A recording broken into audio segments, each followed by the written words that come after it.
My name is Garrett, and at 25 years old I never imagined my parents would betray me like this. For 3 years I paid for nearly everything, while living in their garage, forced out of my bedroom to make space for my brother and his pregnant girlfriend. I remember the shock when I came home to find my belongings dumped in that cold, cramped space. Looking back, I should have seen the warning signs sooner. Before I share my story, let me know where you are watching from in the comments. Hit that like button and subscribe to join our community of survivors who turned pain into strength. Growing up in suburban Oregon, my relationship with my parents had always been solid. Mom worked as a part-time receptionist at a dental office while Dad held a steady position as a delivery driver. They were hard-working people who tried their best to provide for Jake and me, even when finances were tight. Our modest 3-bedroom house was always filled with warmth, despite our financial struggles. From an early age, I understood the value of work and responsibility, taking on paper routes as a teenager, and later working through college. After graduating with a computer science degree, I landed a job as a software developer at a growing tech company. The starting salary wasn't spectacular, but it was stable with good potential for growth. Many of my friends immediately moved out, renting apartments with roommates or studio spaces of their own. I had initially planned to do the same, but a conversation with my parents changed my trajectory. "Your father and I are so proud of you, Garrett," Mom said one evening about 3 years ago, "but we could really use some help with the mortgage. The interest rate went up, and with your father's back problems limiting his hours." Their request wasn't unreasonable. The recession had hit them hard, and they were still recovering financially. Dad had injured his back the previous year, reducing his income significantly. Their retirement savings had taken a hit, and medical bills were piling up. I agreed to stay home and contribute to household expenses while saving for my own place. Just for a year or two, I told myself, until they get back on their feet. We agreed I would pay 2/3 of the mortgage and utilities, plus buy most of the groceries. In return, I would have my childhood bedroom and the freedom to come and go as I pleased. The arrangement seemed fair, and initially it worked well. I was building my savings while helping the people who had raised me. My brother Jake was a different story altogether. 2 years younger than me, he had always been the family charmer. Where I was studious and methodical, Jake was spontaneous and charismatic. He could talk his way out of any trouble, and had mastered the art of minimum effort for maximum reward. After barely graduating high school, he bounced between retail jobs, never staying anywhere longer than 6 months. "Jake is just finding himself," Mom would say whenever I expressed frustration at his lack of direction. He lived at home too, but his financial contribution was minimal and inconsistent. $20 here, $30 there whenever he felt like it. Despite being 23, he spent most weekends partying with friends, coming home at odd hours and sleeping until noon. My parents rarely called him out on his behavior, seemingly afraid of pushing him away. "Your brother is just wired differently," Dad would explain. "Not everyone can be as focused as you, Garrett." These comments stung, but I brushed them aside. After all, I was the one building a career, the one with a plan. I took pride in being reliable and helping my family stay afloat. My goal was to save enough for a down payment on a small house, something that would appreciate in value over time. I was on track to reach that goal within 2 to 3 years if I maintained my strict budget. There were subtle signs of favoritism that I ignored. Mom would make Jake's favorite meals on weeknights, but would only make mine on special occasions. Dad would drop everything to help Jake with car problems, but would ask me to wait until the weekend if I needed assistance. Small things easily dismissed, yet forming a pattern I refused to acknowledge. Despite these minor irritations, life was stable. I had my private space to decompress after work. I was advancing in my career, receiving my first promotion within 10 months. My social life was limited but satisfying, with weekend outings with colleagues and the occasional date. I even started a small side project, developing an app that showed promise. The future looked bright, and I believed my sacrifice of living at home was temporary and worthwhile. "You are doing the right thing," my friend Marcus assured me when I expressed occasional doubts. "Building a financial foundation while helping your parents is admirable. Just make sure you eventually make the move to independence." I had no idea how prophetic his warning would become, or how quickly my comfortable arrangement would transform into a nightmare of exploitation and disrespect. The first tremor in our household harmony came on a seemingly ordinary Tuesday evening. Jake burst through the front door during dinner, an unusual grin spreading across his face. He rarely joined us for meals, so his presence alone signaled something significant. "I have big news," he announced, pulling out a chair and helping himself to the lasagna I had brought home. "Natalie is pregnant. You are looking at a future dad." My fork froze midway to my mouth. Natalie was his latest girlfriend, a petite blonde with a penchant for drama who worked as a barista.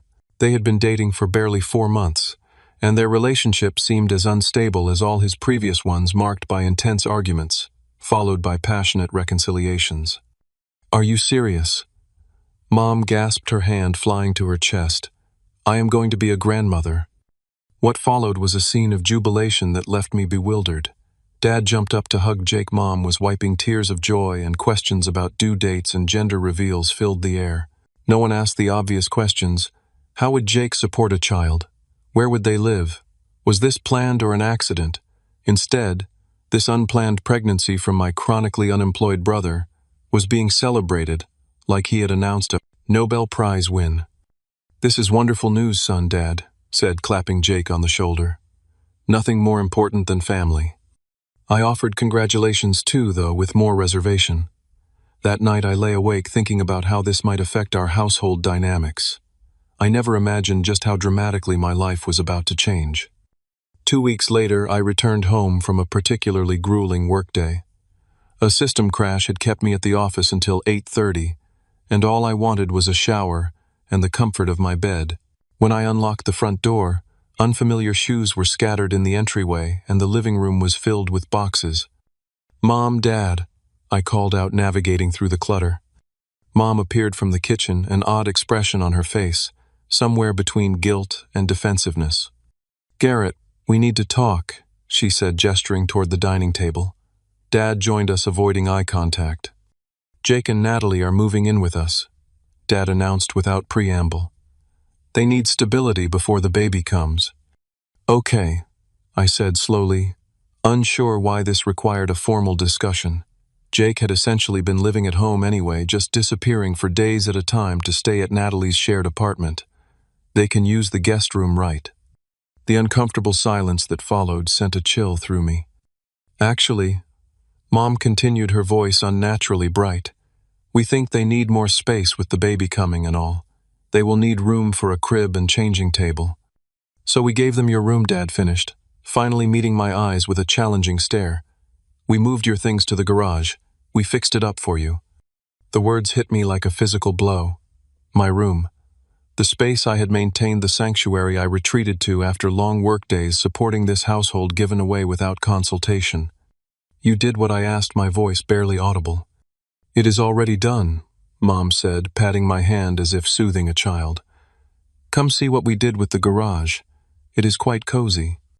In a daze, I followed them through the kitchen and out the side door to our detached garage. Half of the space was still occupied by Dad's tools and storage boxes. The other half had been hastily converted into a makeshift bedroom. My bed was wedged against one wall, my dresser against another. A small desk supported my computer. A flimsy room divider provided the illusion of separation from the garage items.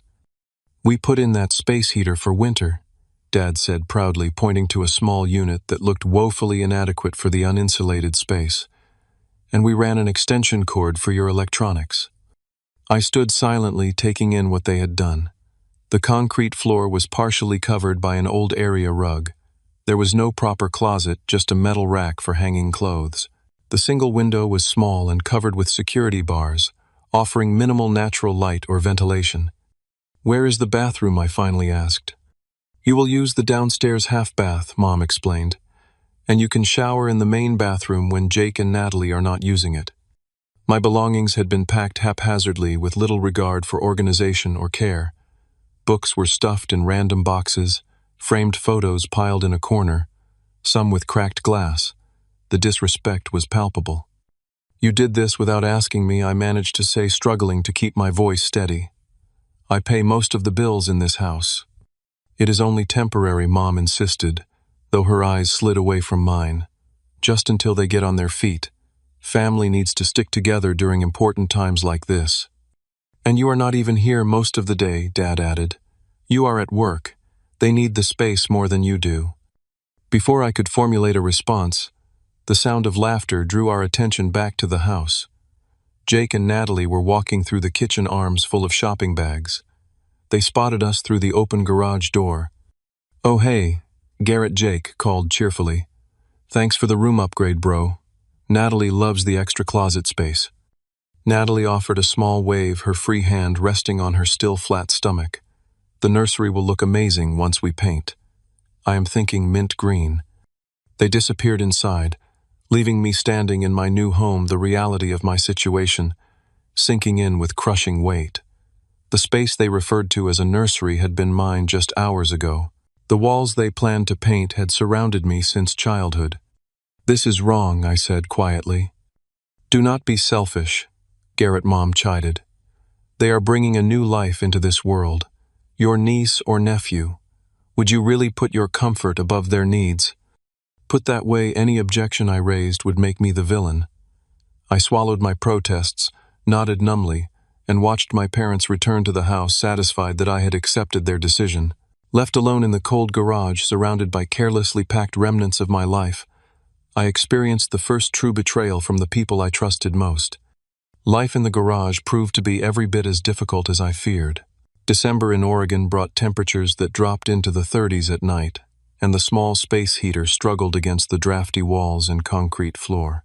I often woke shivering despite sleeping in sweatpants, thermal socks, and a hoodie. The extension cord they had provided was insufficient for my needs, frequently tripping the circuit breaker when I tried to use my computer and the heater simultaneously. Privacy became a luxury I could no longer afford. The thin walls of the converted space did little to muffle the sounds of tools being moved whenever Dad needed something from his workbench. The lock on the side door was flimsy, offering minimal security for my possessions. To use the bathroom, I had to enter the main house, sometimes awkwardly interrupting family moments in the living room or kitchen. But the physical discomfort paled in comparison to the financial burden that gradually increased. 1 month after the room reassignment, Jake lost his latest job at the electronics store. They were totally unreasonable about shift coverage, he complained during dinner. How was I supposed to know I needed to call 3 hours before my shift if I could not make it? Dad nodded sympathetically. Some managers just do not understand that life happens. 2 weeks later, Natalie announced she was quitting her barista position. "The doctor says the stress is not good for the baby," she explained, one hand protectively cradling her barely visible bump. "Plus all those coffee smells make me nauseous." With both Jake and Natalie unemployed, the household expenses shifted even more dramatically onto my shoulders. Grocery bills doubled as Natalie claimed to need specific organic foods for the baby's development. The utility costs spiked with 2 additional adults home all day using electricity, water, and heat that I primarily paid for.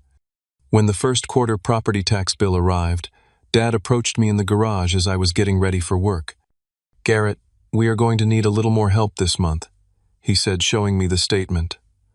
"With Jake between jobs and the baby coming, we are stretched thin." How much I asked, already mentally calculating what this would do to my savings plan. "We need another $500 on top of your usual contribution." I stared at him, doing quick math.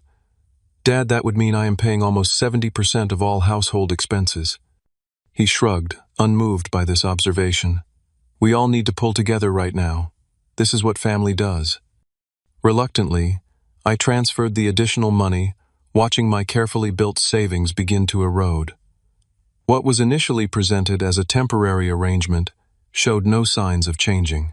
Jake made token efforts to find employment, going to occasional interviews, but always finding reasons why the positions were unsuitable. "Retail is a dead end," he declared after rejecting a job offer from a home improvement store.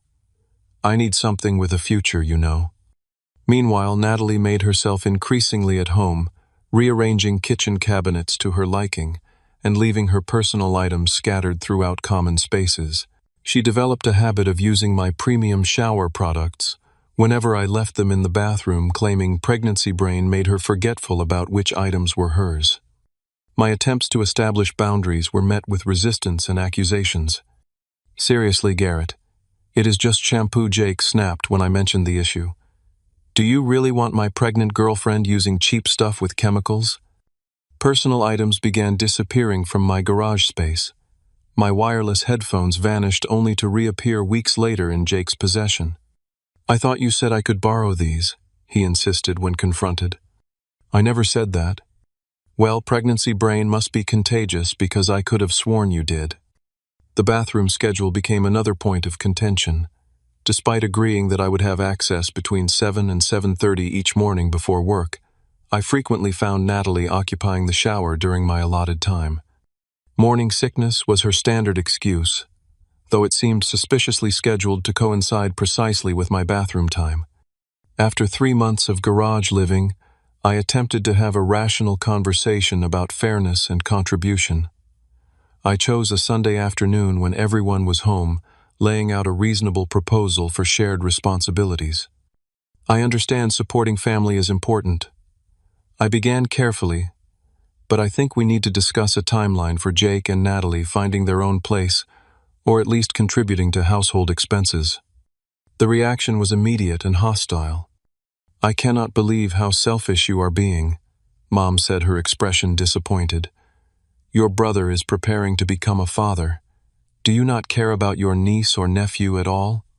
We are trying our best, Natalie added, tears welling in her eyes on cue. Do you think I wanted to get morning sickness to lose my job? Jake slung an arm around her shoulders protectively. Real family supports each other without keeping score, bro. I am not keeping score, I protested. I just think there should be some balance. I am living in a garage while paying for almost everything. The garage that we own, Dad pointed out sharply, on our property. The implication was clear. Despite my financial contributions, I had no real standing to negotiate. The conversation ended with me apologizing for upsetting everyone, especially Natalie in her delicate condition. As months passed, my resentment grew alongside my financial strain. My savings goal became increasingly distant as more emergency expenses arose. When the water heater failed, I covered the $2,000 replacement. When property insurance increased, I absorbed the difference. All while Jake and Natalie contributed nothing beyond occasional token gestures like buying a pizza or a gallon of milk. The breaking point came 9 months into this arrangement when I discovered the family was planning a weekend getaway to celebrate the imminent arrival of the baby. We are thinking a nice cabin by the lake, Mom told me excitedly. Just family to enjoy our last quiet weekend before the baby comes. Sounds nice, I said. When is it? Next weekend. We need your portion of the rental fee by Wednesday. It comes to $700. I blinked in surprise. My portion, $700. That is most of the cost, is it not? Well, Jake and Natalie cannot contribute right now. Obviously, she explained as if speaking to a child, and your father and I are covering the food and activities. Was I even included in the planning, I asked. Mom looked uncomfortable. Well, we assumed you would be busy with work. It is really more for the expectant parents anyway. The message could not have been clearer. My money was welcome, but my presence was an afterthought. That night alone in my cold garage, I finally allowed myself to acknowledge what my friend Marcus had been telling me for months. I was not being treated like family. I was being used. Baby Sophia arrived in early summer, a tiny 6-pound bundle with Jake's nose and Natalie's blue eyes. The household revolved entirely around her arrival, with my parents transformed into doting grandparents who seemed to forget they had 2 sons, not just one. My bedroom, now officially converted into a nursery with mint green walls and woodland creature decals, became a shrine to their first grandchild. Is it not amazing what Jake and Natalie have created, Mom would say, cradling Sophia while giving tours of the nursery to visiting relatives. No one ever mentioned that the room had been mine just months before, or that I was now living in the garage while funding much of their comfortable family life. My living conditions deteriorated further after Sophia's birth. Sleep became a luxury as the baby's cries penetrated the thin garage walls at all hours. Natalie developed a habit of doing laundry at midnight.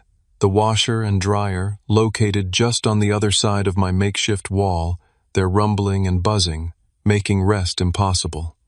Babies run on their own schedule, she would say dismissively when I mentioned the noise. You try keeping a newborn on a convenient timetable. The financial burden grew heavier. Formula diapers and baby clothes were mysteriously added to the shopping list I was expected to fund. Doctor visits and unexpected baby expenses became my responsibility because family helps family. My credit card balance crept upward for the first time since college as my carefully managed finances buckled under the strain. 1 year into this arrangement, my life had become unrecognizable. The promising career path I had been on stalled as chronic sleep deprivation and stress affected my performance. My supervisor noticed the change. "You seem distracted lately, Garrett," she commented during my annual review.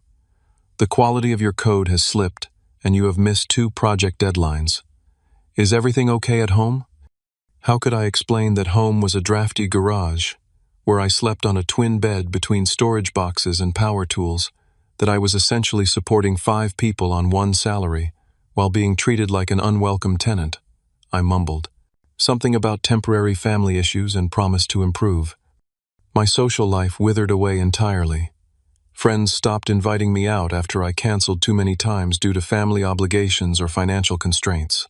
Dating became impossible both logistically and emotionally. How could I bring someone back to a garage bedroom? How could I explain my living situation without sounding either pathetic or foolish? The isolation fed a growing depression. I found myself sitting in my car after work, dreading the return to a house where I was simultaneously essential and invisible. Some nights I would drive to a nearby park just to sit in silence and escape the chaos of home. The dynamics within the house grew increasingly toxic. Jake and Natalie operated as if they were the primary residents making decisions about communal spaces without consultation. The living room gradually filled with baby equipment, leaving little room for anyone else. The kitchen cabinets were reorganized to accommodate baby bottles and supplies, my few items pushed to inconvenient top shelves. When family decisions were made, I was rarely included in the discussion, despite being the primary financial contributor. Major purchases happened without my input, though the cost often fell to me. When the refrigerator needed replacement, Dad and Jake selected an expensive model with a built-in ice maker and water dispenser, then presented me with the bill as a fait accompli. "We knew you would want the best for the family," Dad said when I questioned the extravagance. Jake and Natalie's attitude toward me shifted from initial gratitude to entitled expectation. My financial support was taken for granted, treated as an obligation rather than a choice. If I hesitated or questioned any expense, I was portrayed as selfish and unfeeling. "Do you really want your niece drinking tap water?" Natalie would ask if I questioned the delivery of bottled water. There could be lead in the pipes. "Sophia needs these educational toys for proper development."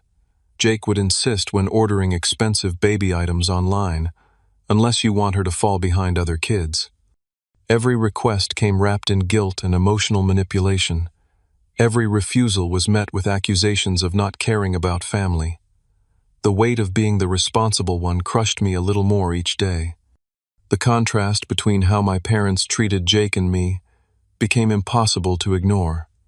His parenting was praised effusively, despite his minimal involvement. His occasional dishwashing was treated as extraordinary effort deserving of recognition. Meanwhile, my daily contributions, financial and otherwise, were expected and unremarked upon. "Your brother has really matured since becoming a father," Mom commented one evening as Jake played video games while Natalie bathed the baby. "He has such a natural connection with Sophia." The unfairness burned, but I had learned that pointing it out only led to more conflict and guilt. Instead, I retreated further into myself, working longer hours to avoid coming home, saving what little I could in a separate account my family knew nothing about. My one source of support remained my coworker Marcus, who had become a close friend. Over lunch breaks, I would confide the latest household injustice, the newest financial demand. "This is not normal, Garrett," he told me repeatedly. "What they are doing is financial abuse. You are enabling a dysfunctional system." "They are my family," I would respond automatically. "What choice do I have?" "The choice to value yourself," he would say. "The choice to set boundaries. The choice to walk away if those boundaries are not respected." His words planted seeds that would take months to germinate. Could I really walk away from my family? Was I truly helping them by allowing this exploitation to continue, or was I merely postponing the inevitable collapse of an unsustainable situation? As the 1-year mark of garage living stretched into 18 months, then 2 years, I watched my dreams of homeownership fade into impossibility. My savings had been depleted, my career momentum stalled, my self-esteem eroded by constant messages that my needs were secondary to everyone else's. The family vacation planned without including me was particularly painful. Photos of my parents, Jake, Natalie, and Sophia, at a beachside resort filled our family group chat adventures I had helped fund, but was not invited to share. When they returned, sunburned and smiling, no one seemed to notice the absurdity of showing me vacation pictures from a trip I had partially financed, but was excluded from experiencing. Sophia loved the ocean, Mom gushed, scrolling through endless photos. She is such a water baby. I nodded and smiled, playing my assigned role of supportive uncle and financial provider, swallowing the hurt and resentment that threatened to choke me. That night, lying on my bed in the garage, listening to the distant sounds of my family watching a movie together in the living room, I finally acknowledged the truth that Marcus had been trying to help me see. This was not a temporary situation. This was not family supporting each other through difficult times. This was exploitation, plain and simple, and it would continue as long as I allowed it. After 2 years of living in the garage while financially supporting my brother's family, I decided it was time for a direct intervention. I spent weeks gathering financial records, creating spreadsheets, and outlining a reasonable plan for transitioning Jake and Natalie toward independence. I practiced what I would say, trying to frame everything in terms of what was best for Sophia's future stability. I chose a Sunday afternoon when Sophia was napping, asking everyone to gather in the living room for an important family discussion. I had even prepared handouts professionally printed and organized in folders. "Thank you all for sitting down with me." I began handing out the folders. "I wanted to talk about our living and financial arrangements. I have put together some information that I think will help us all." Dad immediately frowned at the spreadsheet, showing household expenses and contributions. Mom flipped nervously through the pages.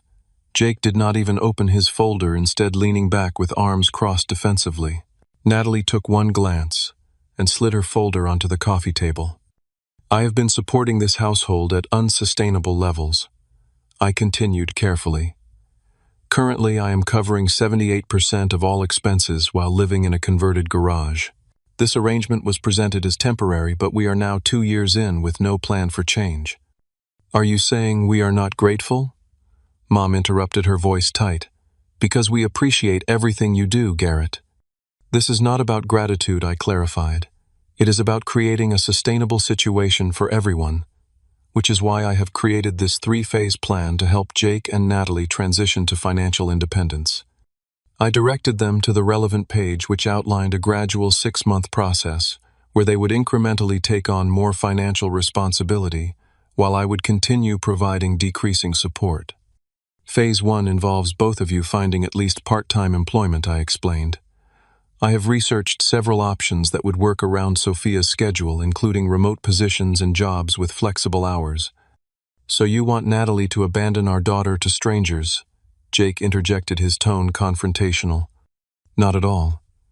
There are many childcare options that are affordable and high quality. I have included information on 3 centers near us with excellent ratings." "Daycare centers are breeding grounds for illness," Natalie objected. "Sophia would be sick constantly."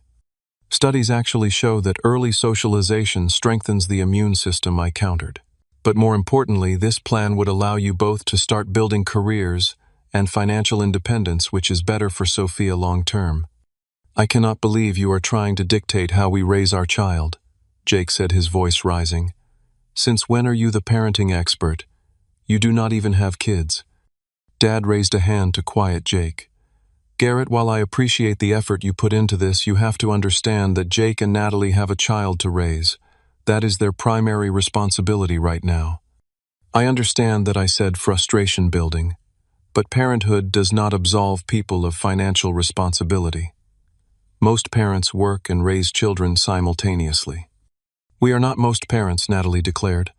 We believe Sophia needs full-time parental attention during these formative years. Then perhaps you should be the ones financing that choice, I suggested, trying to keep my voice level. Right now, I am effectively subsidizing your parenting philosophy while living in a garage. Jake stood up suddenly. This is such bull. You think because you have some corporate job you can come in here and tell us how to live. Not everyone measures success by a paycheck, bro. Some of us value family over money. The implication that I did not value family stung deeply. This is not about money versus family. It is about fairness and respect. I have put my life on hold for 2 years to support all of you. No one asked you to do that, Jake shouted. You offered to help the family out, and now you are throwing it in our faces like we owe you something.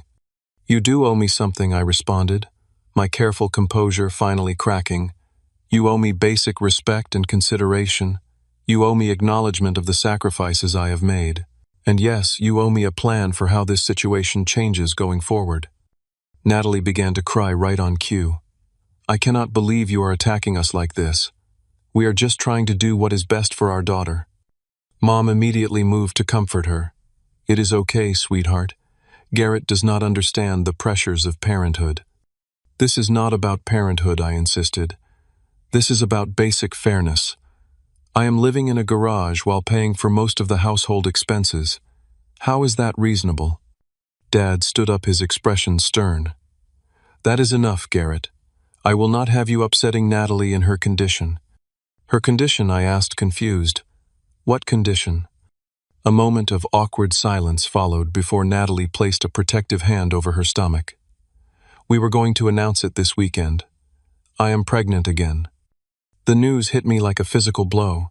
Another child, more expenses, more justifications for Jake and Natalie to avoid responsibility, more reasons why my needs would be secondary to everyone else's. Congratulations, I managed to say, though the word tasted bitter. But this actually makes my point more urgent. How do you plan to support 2 children? The same way we support one, Jake replied smugly. As a family. You mean with my money, I clarified. See, this is why Jake will always be more family-oriented than you, Dad said, the casual cruelty of his words striking deep. He understands that family is about supporting each other, not keeping ledgers and demanding payback. I looked around the room at the faces of people I had sacrificed so much for, and saw nothing but entitlement and dismissal. My carefully prepared intervention had failed completely. Not only had they rejected my reasonable proposal, but they had somehow transformed me into the villain of the story for even suggesting it. I think we are done here, I said, quietly gathering my unused presentation materials. No one disagreed or tried to continue the conversation as I walked out to my garage home, the weight of futility pressing down on me. Later that evening, I called Marcus and recounted the disastrous meeting. They are never going to change, are they? I asked, the realization both painful and liberating. No, he said gently, because they do not have to. You have created a situation where their behavior has no consequences. They have no incentive to change as long as you continue enabling them. So what do I do? You know what you need to do, Garrett. You just have not been ready to admit it to yourself. He was right. The path forward was becoming increasingly clear, though I still struggled to accept it. Walking away from family seemed unthinkable, a betrayal of everything I had been raised to believe about loyalty and obligation. But staying was slowly destroying me, financially, emotionally, and psychologically. That night I made a list of everything I had sacrificed over the past 2 years. My savings, my career advancement, my social life, my independence, my self-respect. Then I made a second list of what I had received in return. A cold garage to sleep in constant guilt trips, and the privilege of funding a lifestyle I was not permitted to share. The imbalance was stark and undeniable, and with a second child on the way, the situation would only worsen. It was time to start planning my exit quietly and carefully before I lost everything, including myself. As Jake and Natalie's second pregnancy progressed, the dynamic in the house shifted yet again, this time with an even greater sense of entitlement. 3 years had now passed since I had been relocated to the garage. 3 years of paying the majority of household expenses while being treated as an afterthought in family decisions. The announcement of the second pregnancy brought with it new expectations and demands. One evening, Mom and Dad asked me to join them at the dining table, while Jake and Natalie were out shopping for baby items, presumably on my dime. "We need to discuss living arrangements." Dad began, his tone falsely casual. "With another baby coming, Jake and Natalie will need more space." I looked between them, a sense of dread building. "What are you suggesting?" Mom reached across to pat my hand. "We have been thinking that the basement might be a better space for you. We could clear out the storage area and set up your bed down there." I stared at them, momentarily speechless. The basement was a damp, windowless space with exposed pipes and occasional flooding during heavy rains. It was currently used for storage, precisely because it was unsuitable for habitation. "You want me to move from the garage to the basement," I clarified, certain I must have misunderstood. "Jake thought it might work well," Dad continued. "That way they could use the garage as a play area for Sophia and the new baby. Kids need space to run around, especially during winter months." The casual way they discussed downgrading my already substandard living conditions while expecting me to continue financing the household struck me as surreal.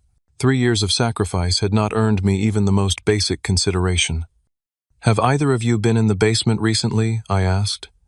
"It has mold issues, and the ceiling is too low for me to stand upright in some areas." "We would clean it up, of course," Mom assured me, missing the point entirely. "Maybe put down some carpet remnants." I shook my head, finally reaching my limit.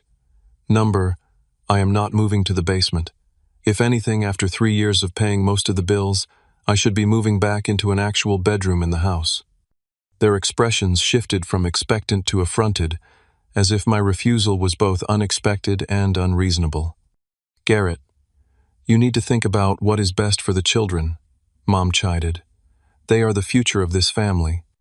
"And what about my future?" I asked quietly. "Does that matter to either of you at all?" An uncomfortable silence followed, providing all the answer I needed.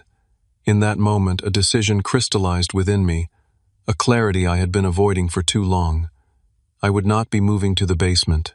I would be moving out entirely, cutting the financial umbilical cord that had allowed this dysfunctional situation to persist. Before I could verbalize this resolution, however, another discovery pushed me firmly over the edge. While searching for an important tax document in Dad's home office, I came across loan paperwork I had never seen before. My parents had taken out a second mortgage on the house, 6 months earlier, borrowing against their equity to provide Jake with startup capital for an online business venture he had never even mentioned to me. The business, according to the sparse documentation, involved reselling trendy sneakers online, a market Jake claimed to understand, but had no actual experience in. The loan amount was substantial, $30,000, with the house I was helping pay for offered as collateral. The venture had apparently failed within 3 months, the money gone with nothing to show for it. That evening, I confronted my parents about the hidden loan. Their response was defensive and dismissive. "Jake needed a chance to build something for his family," Dad explained. "Not everyone can walk into a cushy tech job like you did." "Cushy," I repeated incredulously. "I worked through college and earned my degree while Jake was partying. I started at entry level and worked my way up. And now, I am financing this entire household while living in a garage." "Here we go with the scorekeeping again," Mom sighed. "Real family does not keep track of who pays what." "Except you do keep score," I pointed out. "You constantly remind me of my obligations to this family while never holding Jake to any standard at all. And now you have put the house at risk without even consulting me, despite the fact that I pay most of the mortgage." "It is still our house," Dad stated firmly. "You live here rent-free." The statement was so divorced from reality that I actually laughed. Rent-free, I pay over $2,000 monthly toward the mortgage and utilities. I buy most of the groceries.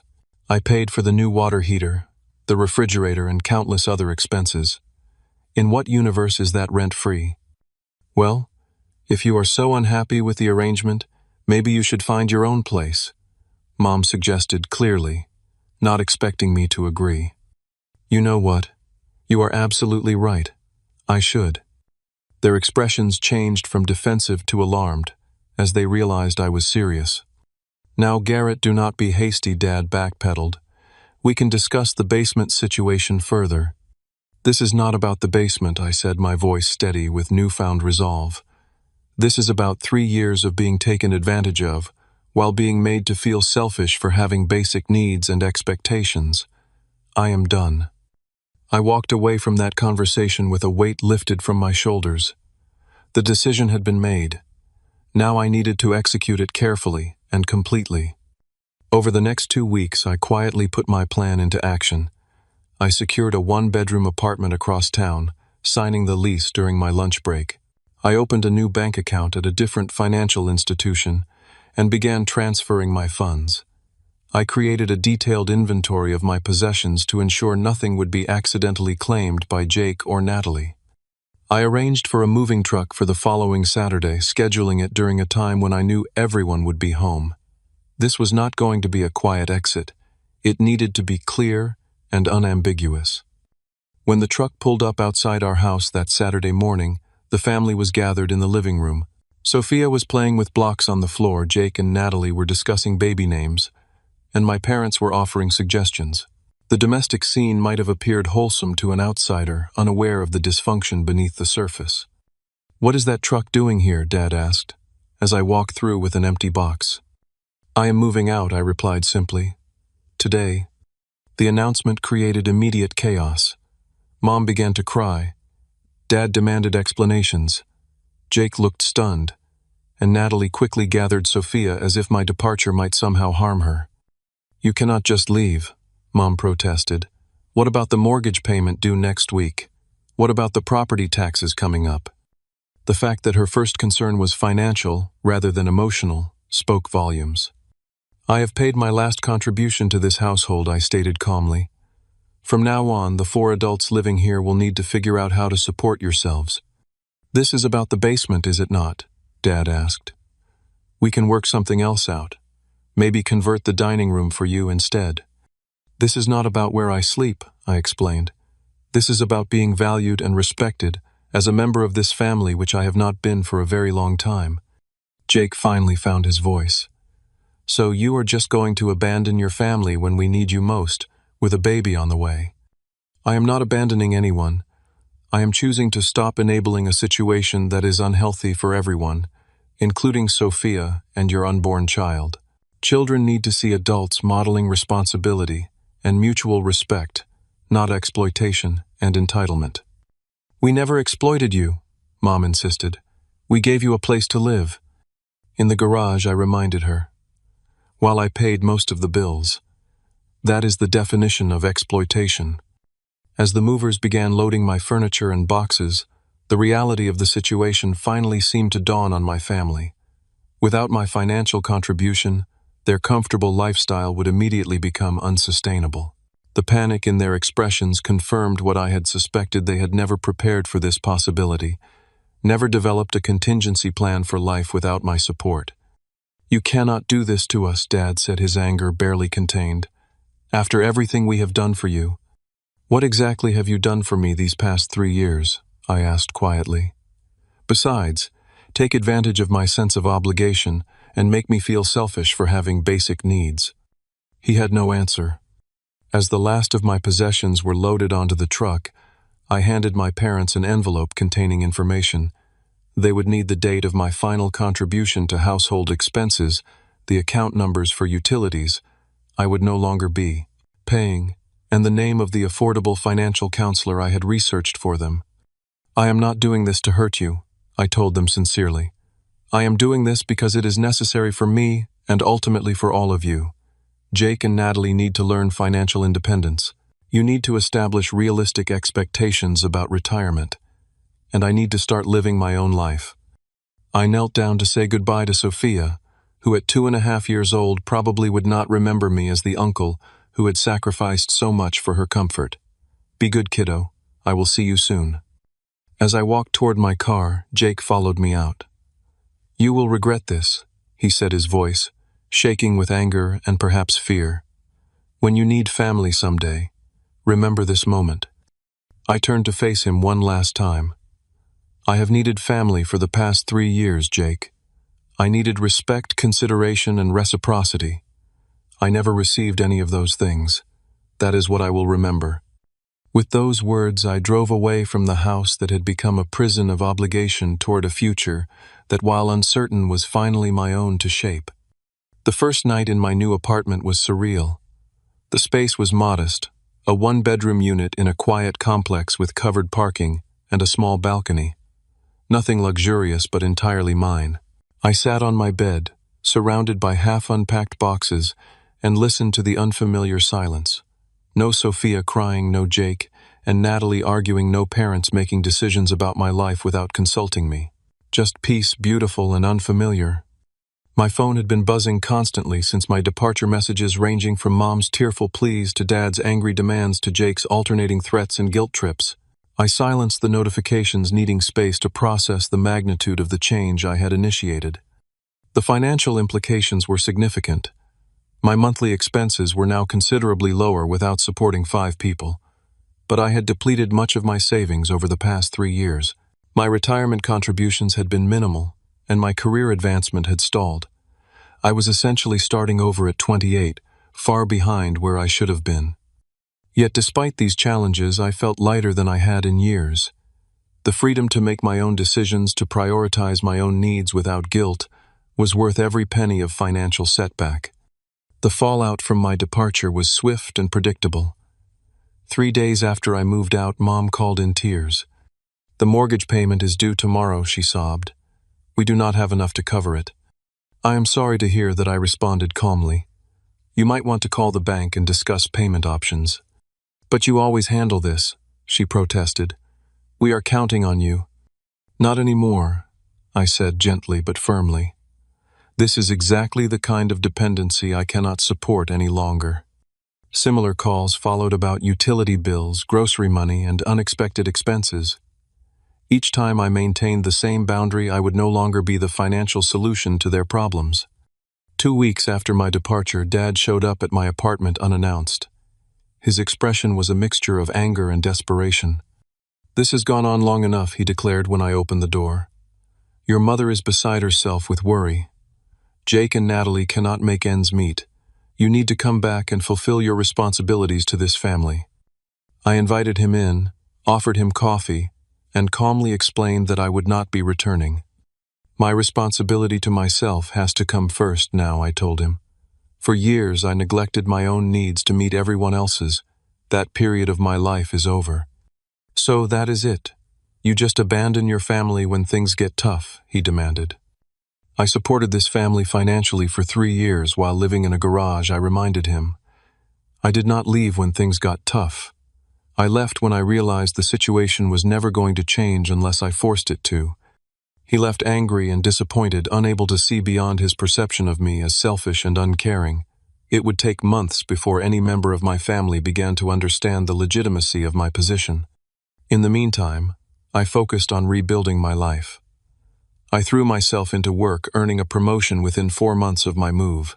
I reconnected with old friends and made new ones, gradually expanding my social circle beyond just Marcus, who remained a steadfast supporter.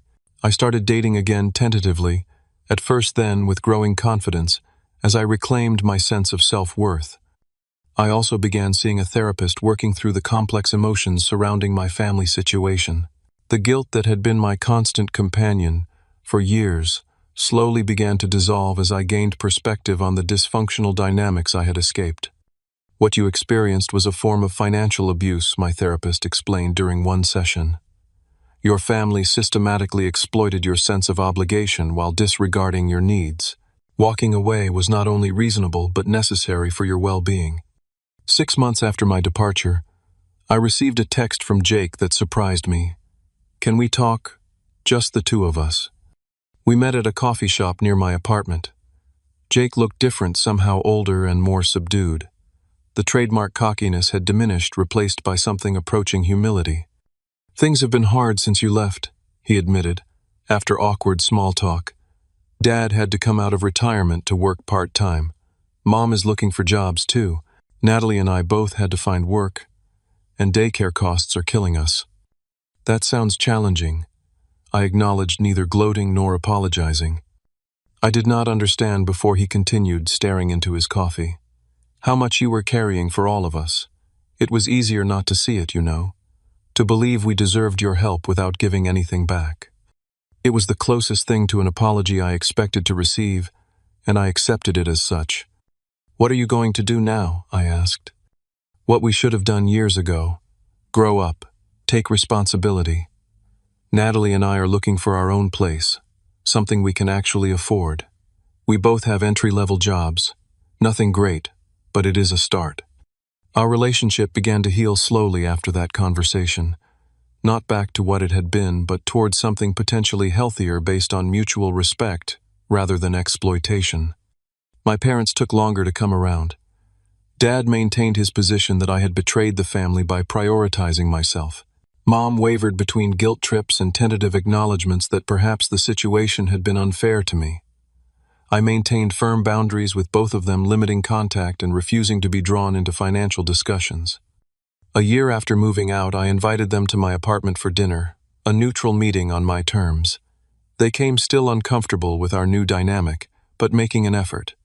The conversation was strained but civil. When Mom commented on how nice my place was, I detected a note of genuine happiness for me beneath her wistfulness. "You seem different," Dad observed as they were leaving. "More confident." "I am," I agreed. "Taking care of myself has allowed me to become the person I was meant to be, instead of just the family ATM." He winced at the characterization, but did not dispute it. The journey toward healthy relationships with my family continues, with progress and setbacks along the way.